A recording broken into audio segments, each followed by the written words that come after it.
Pastikan kalian sudah siap dari sekarang ya. Pastikan kalian sudah siap dari sekarang ya. Pastikan kalian udah siap dari sekarang ya.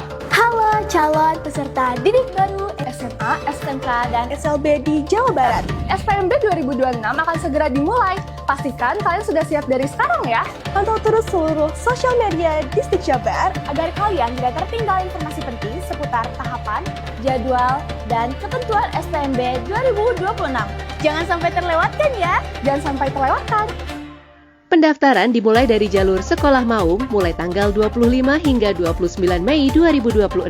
Disusul pemetaan calon murid baru dari tanggal 29 Mei sampai 8 Juni 2026. Nah, untuk SPMB tahap 1, pendaftaran dibuka tanggal 15, 17, 18, dan 19 Juni. Pengumuman tanggal 25 Juni 2026. Kalau belum lolos, tenang. Masih ada tahap 2 yang dibuka tanggal 30 Juni sampai 6 Juli dan hasilnya diumumkan tanggal 10 Juli 2026.